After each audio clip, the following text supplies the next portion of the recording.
दोस्तों आप तो जानते हैं कि ये देश वो देश है जहाँ पर वादे के लिए जान दे दिया जाता है। फिर भी हम तो यही कहेंगे कि समझौता होता है दोस्तों, अच्छी बात है। और समझौता दोनों तरफ से निभाया जाता है। यदि समझौते में किसी तरह की त्रुटि होती है तो दोस्तों ये समझौता टूट जाता है। और आप तो जानते हैं कि ये जो 1965 में सिंधु समझौता हुआ था इंडिया पाकिस्तान में, और वो भी दोस्तों टूट चुका है। क्यों? क्योंकि आपने समझौता की मर्यादा नहीं रखी, इसी वजह से दोस्तों टूट जाता है।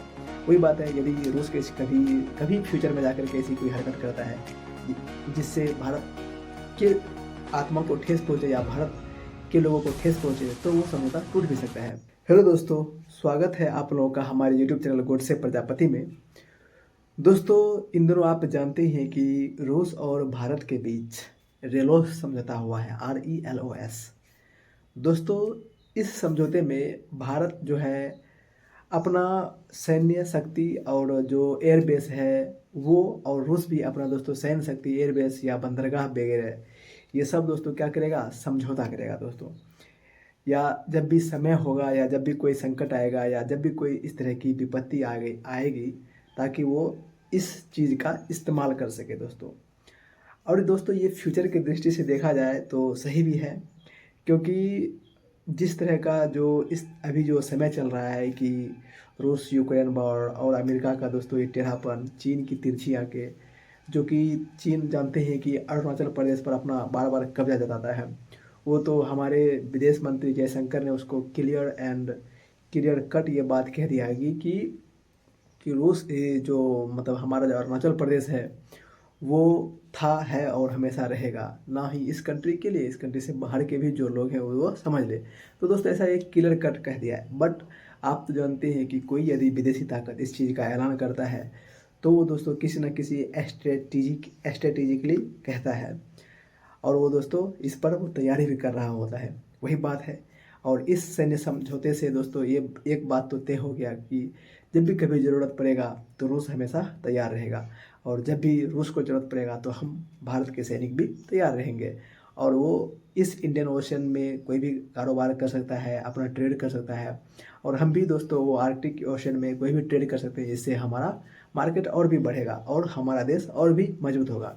दोस्तों आप तो जानते हैं कि ये देश वो देश है जहाँ पर वादे के लिए जान दे दिया जाता है। फिर भी हम तो यही कहेंगे कि समझौता होता है दोस्तों, अच्छी बात है। और समझौता दोनों तरफ से निभाया जाता है।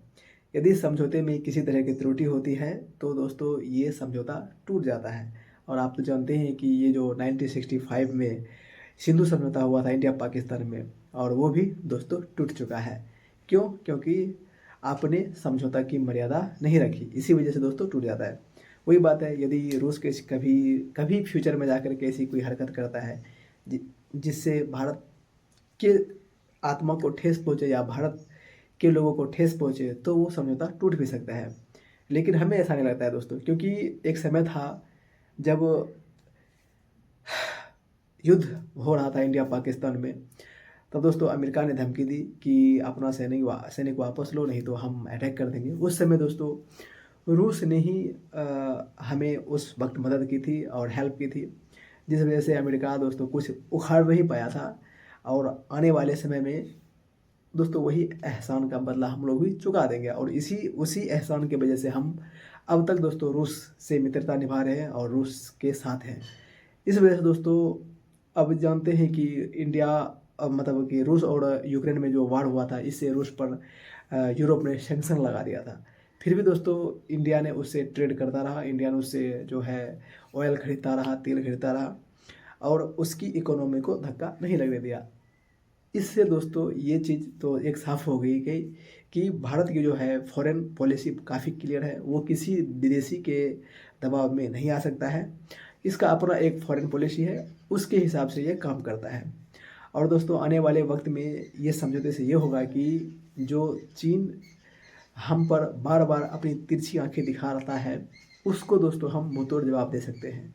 क्योंकि हमारा सैन्य शक्ति जब एक हो जाएगा तो यदि फ्यूचर में इस तरह की आपदा आएंगी तो हम उससे निपट लेंगे। कहने का मतलब दोस्तों सिर्फ इतना ही सिंपल शब्दों में है। आप रूस के नेता जो व्लादिमीर पुतिन है, उसका तो आप बयान देख ही चुके हैं। वो किस तरह से युद्ध की बातें करता है कि यदि यूरोप युद्ध के लिए तैयार है तो हम उसको मुंहतोड़ जवाब देंगे, और फिर वहाँ युद्ध ऐसा होगा कि समर्पण करने के लिए कोई बचेगा नहीं। इस तरह का दोस्तों उन्होंने बयान दिया है। और दोस्तों ये काफ़ी भयावह होगा यदि ऐसा हुआ तो, इसी वजह से। और आप ये समझौता इसलिए भी ज़रूरी था कि जो नाटो की जो सैन्य शक्ति थी ये भी दिनों दिन दिन प्रतिदिन बढ़ रही है। और आप जानते हैं कि यदि नाटो की शक्ति बढ़ रही है तो आने वाले समय में वो अपनी मनमानी कर सकता है। इसीलिए हमें भी दोस्तों सिर्फ अपनी सैनिक पर भरोसा ना करके कि कहीं न कहीं दोस्तों सैन्य संगठन तो बढ़ाना ही पड़ेगा, ताकि हम अकेले ना पड़ जाएँ और हम भी दोस्तों एकजुट होकर के लड़ सकें, यूरोप को मुँहतोड़ जवाब दे सकें। दोस्तों आने वाले समय में यही होगा, और हम चाहते हैं कि कहीं कोई गलतफ़हमी ना हो और ये समझौता ऐसे ही बरकरार रहे, और आने वाले समय में काफ़ी इसकी अलग ही इम्पैक्ट देखने को मिले। काफ़ी हम यही संभावना जताते हैं दोस्तों। बाकी तो जानते हैं कि समझौता होता है, और यदि दोनों तरफ से नहीं निभाया जाता है तो ये समझौता टूट भी सकता है। बाकी तो आप लोग समझदार हैं ही। तो जुड़े रहिए हमारे चैनल से गॉडसे प्रजापति के साथ। मिलते हैं नेक्स्ट वीडियो में, तब तक के लिए सुखी रहिए, स्वस्थ रहिए। जय हिंद, जय भारत।